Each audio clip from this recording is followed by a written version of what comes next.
Hello everyone, what is going on? It is Nathan here and welcome back to the best of 21 series between Viper and JorDan23. The score lies currently at 2-1 to the Viper. As we saw last time in game 3, Viper won that one on Rooster, which was a Viking war. So this would be a pretty interesting game because this is a pretty interesting map. The map is called Zero Version 4. I'm not entirely sure why it's called that, but even so, it looks pretty cool. You have this thing in the middle, an island in the middle, which contains quite a lot of resource, and also it's separated by a ring of water. And now, this island should be pretty important in the late game, but for now, these two guys are going to just stick on their usual starting points. And also to note is that you have a ton of gold here. You have two pretty big gold piles, and they should be pretty good for you, and obviously that does mean that you can actually afford a lot more gold units than usual, and that's going to be good for these two guys because these two guys are playing as the Persians. We've got JorDan23 playing as the blue down to the north. Down to the north? No, down to the south. What am I talking about? And we also have Viper playing in grey this time. Very interesting colour, and he is up against. He is up in the northwest, and playing as the Persians as well because this is a Persian mirror matchup. And it's funny that because Viper's playing in grey, Jordan's colour, not entirely sure why, but even so, that's kind of interesting. It probably is just to intimidate Jordan, just to make Jordan think that he's playing against himself. I don't know, some crazy stuff like that. But yeah, this should be pretty interesting. Persian War. So Persians definitely one of the best late game civs, but even so, they're pretty good in the feeder wage. They're pretty good in the cast wage as well. You know, feeder wage going with scouts is going to be really good for them, and then you can transition into knights very quickly into the cast wage, and then into the imperial wage. You get those absolutely epic paladins. So the Persians are pretty good. They have all the cavalry units in the game actually. And I think they're the only civ which can actually have all the units. No, the Byzantines also, but the Persians are completely cavalry based, so that's going to be good for them. And this will be pretty damn cool, I think. It should be a pretty long one, judging by the amount of gold they both have. Now, Jordan has got reasonable gold locations, but of course Viper does have a better gold location, because all of three his gold piles are at the back, so it's pretty hard for Jordan to actually get into the back and actually do some harassment on this gold. But even so, this middle bit is going to be pretty important. As you can see here, Jordan is already docking, which shows that he is going to be trying to at least do some fishing or get some water control when he gets to the feudal wage. Now, there are no big fish in this lake. Not lake, it's a ring of water. I don't know how you would call this. A ring of water? I don't know. It can't be a river, can it? I don't know. Even so, there are no big fish, there are only shore fish, so obviously any fishing ships which Jordan is creating right now aren't going to be so efficient, because fishing ships are not such a great source of income because they gather from shore fish so slowly. It's just ridiculous how slowly they gather from. And well, as you can see here, 99, 198, 197. It's not very fast actually, and that's also game speed 56 right there. So I've just sped things up a little bit, and until we get something underway. And at the moment though, Viper just attacking this fishing ship. Jordan should probably try and react to this, otherwise his fishing ship will probably go down. It's pretty unlikely though, but even so, there we go. It's a bit of a distraction right there. And both these guys probably going to go up to the feudal age very quickly. I suspect that they will go for a flush of some sort. Definitely going to go with scouts. And as you can see, both these guys taking lots of food. A lot of food actually, and the Viper still has so many sheep left as well. So he's definitely going to go for scouts. As the Persians, that's a pretty good choice. And Viper's going to click up right about now with 21 population, just after reaching Research and Loom. And meanwhile, Jordan's still not up yet, but he will be up. He does have these 3 fishing ships, and so that's going to contribute to his population, which is already at 25. So that does mean that he also has an extra villager as well. And as you can see here, JorDan is now going to transfer all his villagers onto wood, which does mean that he will probably go for galleys. Either that or archers, I don't know for sure. And well, if he is going to go for galleys or archers, he needs to get some gold, which he is doing right now as we speak. Now, I haven't seen this recorded game, and there's a reason for this. It's just because that I don't want to sort of react. I want to react legitimately to what these guys are going to be doing. So I don't want to spoil the fun. I don't want to give you any spoilers. I don't want to say something like, "Oh, the Viper's going to have 30 war elephants and completely steamroll JorDan's base." That's probably not going to happen anyway. But even so, I don't want to say anything like that. Otherwise, you'll just spoil fun. And I might say something like that if I did actually watch the recorded game. But even so, we have these both guys going to go up to feudal age. Viper already clicking up. He's going to put up a stable right here, as I just predicted, and also going to be able to take some deer. And Viper's now trying to deny this wall off. Going to be good for him actually. It's going to at least take some HP off this villager and kind of harass him a bit. And obviously that's idle time on that villager, but going to have to retreat because obviously his scout cavalry is being chased down by JorDan's scout cavalry. So JorDan's going to be able to finish his wall off, but even so, he has lost half the HP of that villager. And I think Viper should actually come back with some more scouts and try and finish him off as soon as possible. He will probably be a good target to go for, and that's exactly what the Viper's probably going to go for.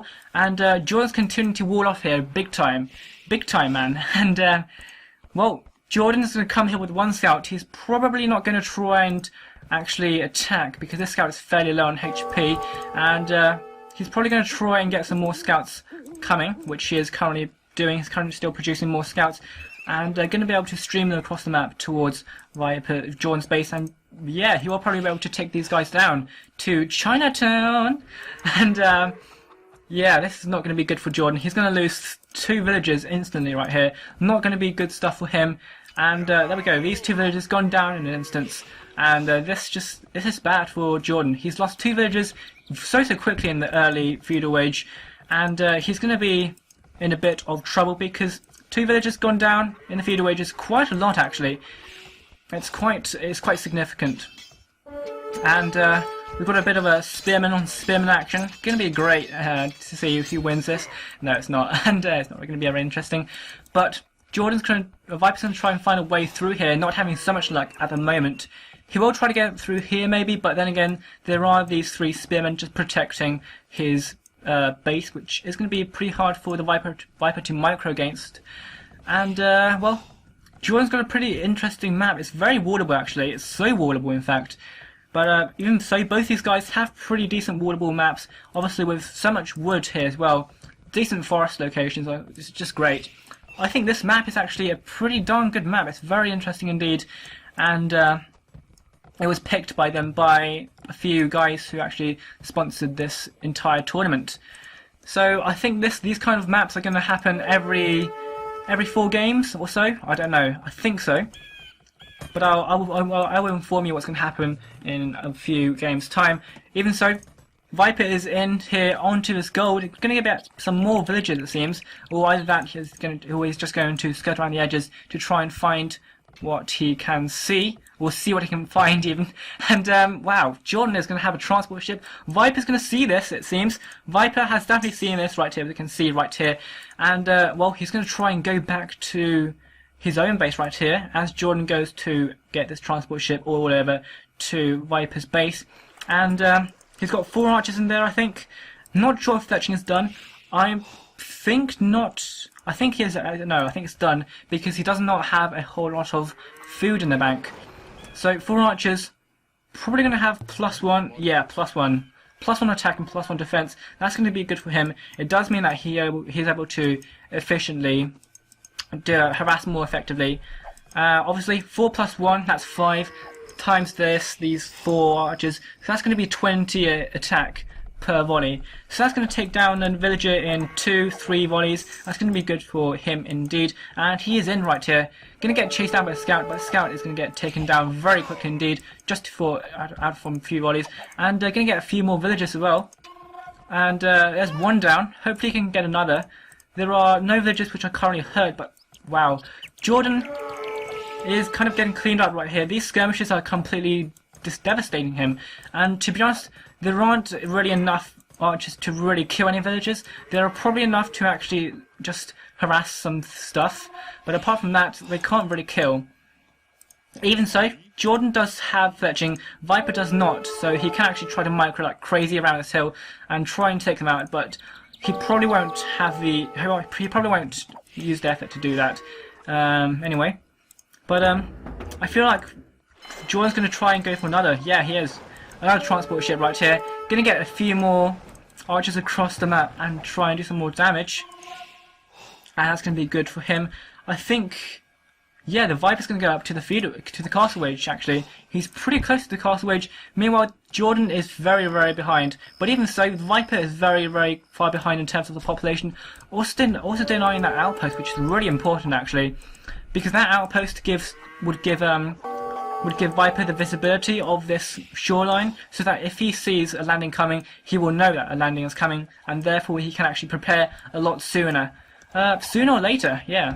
And, killing off quite a few villagers here, disrupting a lot of eco, which is going to be great for him.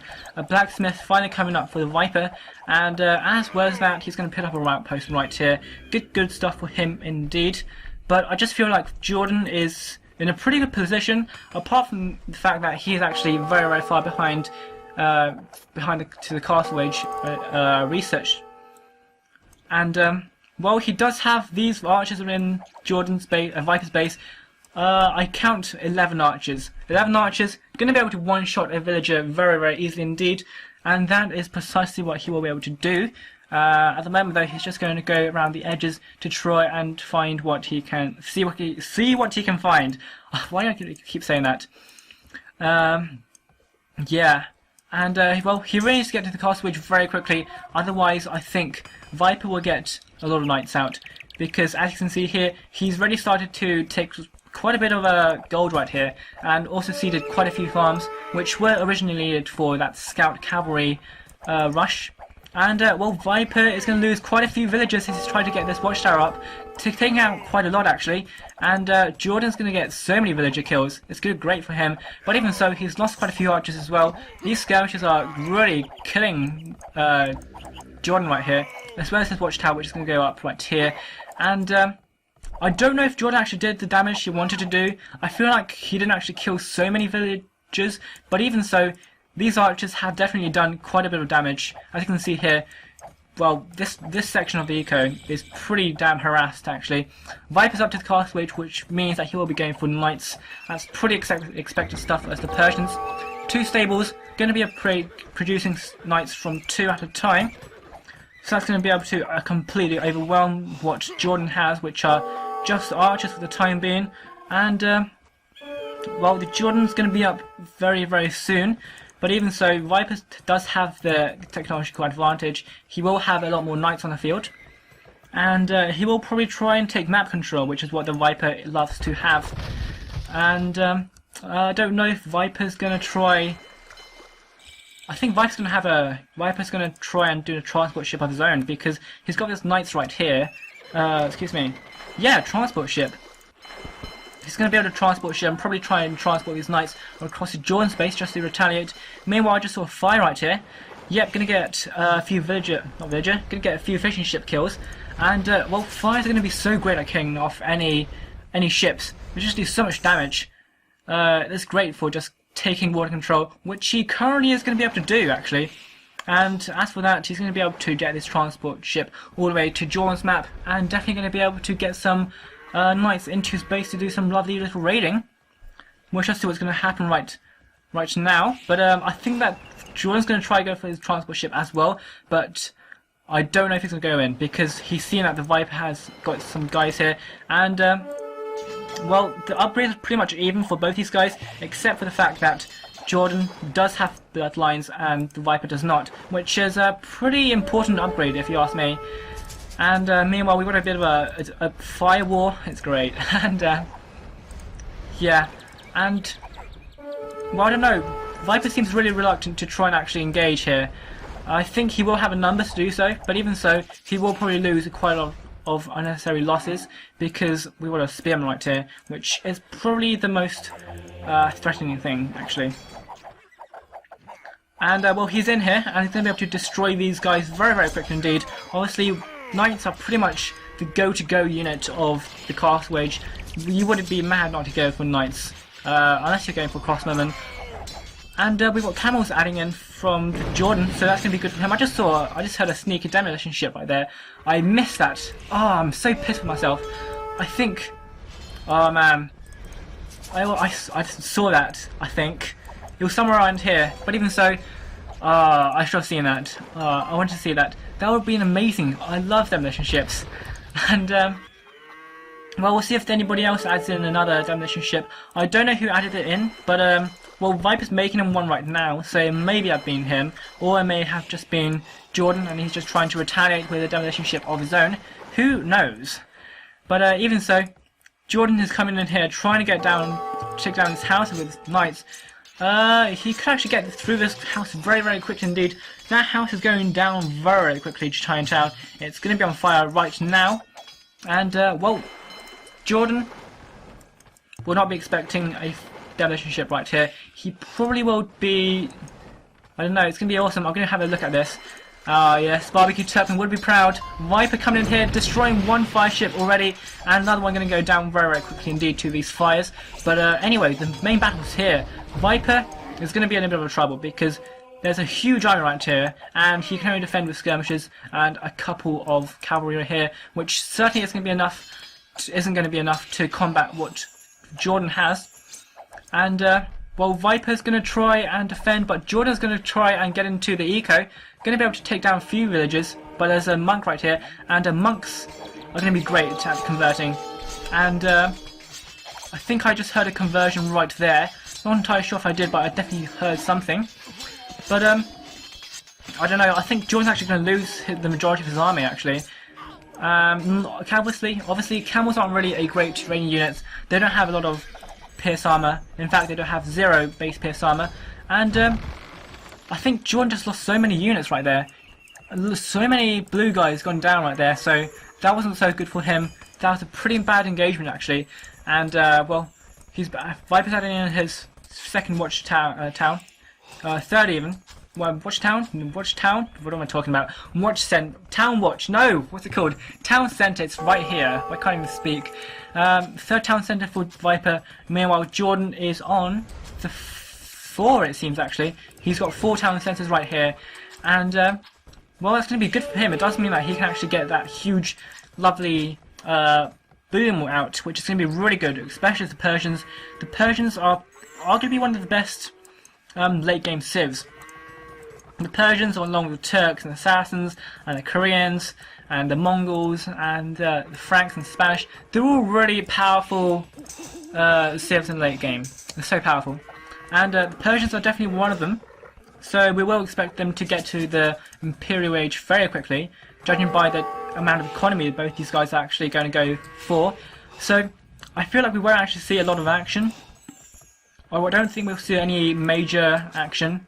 No actual battles, but it seems like both these guys are going to go for castles. Both these guys are getting a lot of stone, so a castle drop is definitely going to be likely, although war defense are pretty unlikely, you know. They're not so great, especially in the 1v1 situation, although saying that, I remember in the Tyrant War, in the first Tyrant War, the free-for-all, I remember that Riot made like 1,000 war elephants. No, not 1,000, about 30, 60 war elephants. Elite war elephants completely destroyed fire right there. That was amazing. I don't know if you guys seen it, but even so, you probably should see it. That may have been a spoiler, but even so, it was a pretty darn cool game actually. And I will actually put a description below. I put a link in the description below about the link, so you can actually watch it for yourself. And that was a pretty interesting map. This matchup, and this will be a pretty interesting game as well. I'm just wondering to see whether anybody goes for the middle. Jordan's saying nice right there, not entirely sure what happened. But I can just see that... I'm not sure. But Viper's now getting lots of relics here, which is going to be really good in the late game. It does mean that he's able to have all of these gold piling up right here. And obviously the more gold you have, the better. Because, as we all know, gold is king. You have to keep your king in check. I mean your gold in check. And you have to get enough, as much gold as possible. Viper's got so much gold. 1.3k already, and he just needs a bit more of everything else, really. His eco is looking pretty decent. He does have a pretty large eco, but the thing is, JorDan has a much bigger eco, judging by the fact that he's got so much map coverage in his own base. And 4 TCs, man. 4 TCs, that's pretty insane. I think Viper would actually get another TC out fairly soon. I think that would be a good choice, but at the moment he's going to put up a castle right here, just to defend the eco that he currently has. And, well, looks like JorDan got cleaned up right here very, very quickly indeed. I don't think Viper lost a single unit here. I think JorDan was actually trying to get through and find a way towards Viper's base. Obviously, this bit is unwalled, and does JorDan know this? I think he would assume so. He would assume that this bit wasn't walled, and he does know that this bit is walled, so he would try to go through here and see what he can find. And, oh man. Is that a monk I saw? That is a monk. Oh man, that's so bad. Oh, I think JorDan tried to go for this relic, but I think the skirmishers must have killed that monk. Oh man, that would have been hilarious. I'm missing so much stuff, it's crazy. But anyway, JorDan is going to be at the Imperial Age right about now. In fact, he is up now. And what's he creating? Pikemen. That's a very interesting choice. Not entirely sure why, to be honest. I don't think pikemen are really the epic go-to-go unit for the Persians, especially for the Persians. Sure, I think they do have the infantry upgrades available for them. I think they do have halberdier as well, but even so, not entirely sure why he's creating pikemen. And, well, Viper's got so many monks right here, he could get lots of conversions, which he's currently doing. I think he got 2 conversions right here there. He'll be able to get a bit more, and that's going to be good for... That's going to be really good for the Viper. He has just got so many more cavalry right here. But this could be kind of bad, because this fire ship could actually take down a monk, which is going to be really hilarious. There we go, that monk has gone down to a fire ship. Wow, that's amazing. I've never seen that before. That's amazing. But anyway, these 5 halberdier, the 5 halberdier coming in here just to do some damage. And here we go. Halberdier going to be able to raid like crazy. No, Halberdier, pretty poor at raiding, to be honest. Not really great. One of the worst raiding units in the game, Halberdier, I think. You know why, I don't really want to explain to you. I'm not entirely sure why JorDan actually created them. But even so, it is a slight distraction. It is actually making Viper's pikemen try to chase them down.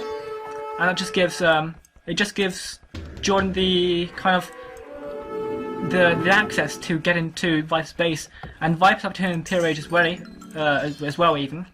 And both these guys seem to be going with trash, it seems, which is kind of strange because obviously both these guys do seem to have a lot of gold. I mean, a lot of gold, and they aren't really spending it a lot.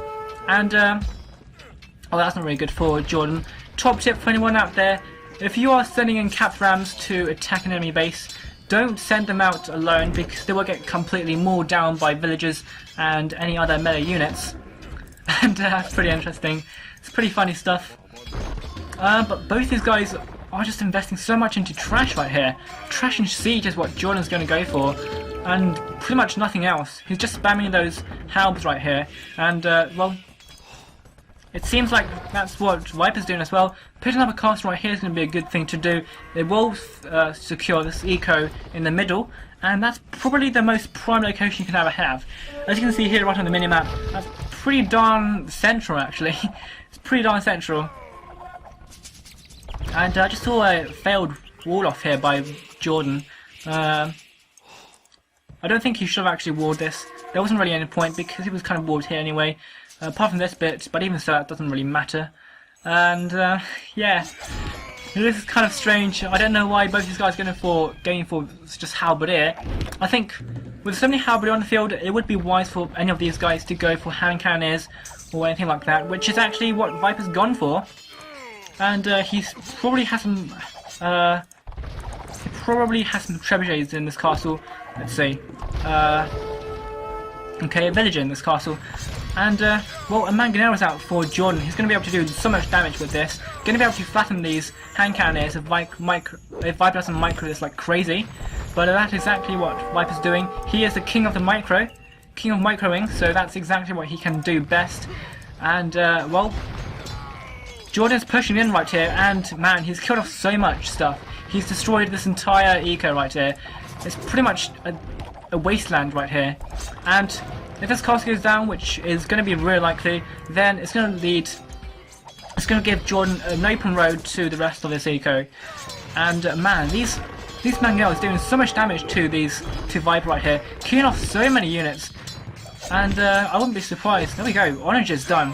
And these oranges are going to completely flatten these hand cannons. Obviously, hand cannons are basically like archers, so they can go down very quickly to these oranges, which is exactly what's happening right here. Viper's not even bothering to micro this, and this game will probably go to JorDan actually. It's very, very likely indeed. And over here as well, JorDan's completely destroying this kind of southwest side of Viper space, and he's going to be able to push in once again, even more actually, and there's nothing to stop him. There's pretty much nothing to stop these capped ramps from destroying everything. So this could be a pretty quick GG for the Viper actually. It could be. Unless Viper does something really, really cool. Really cool. And completely changes the game. Like going for oranges of himself. Then it could be good for him. But at the moment, these 200 shots. Oh man, so many villages, so many units gone down right there. That's going to be great. But even so, these hand cannons pretty darn effective against oranges if you can actually micro him, which is not really happening right here. Viper losing so many of these hand cannons. But even so, hand cannons with their 17 attack, that's pretty insane. That's pretty insane indeed. So that's going to be able to kill oranges fairly quickly. And well, it seems like JorDan's going to win this.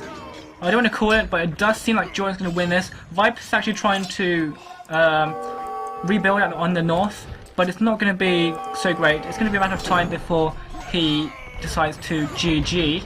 He's lost so many hand cannons to these oranges. Man, these oranges are completely beast. They're just paying for their worth. Ah, that's great. I just love seeing siege oranges, or mangonels just completely flattening things.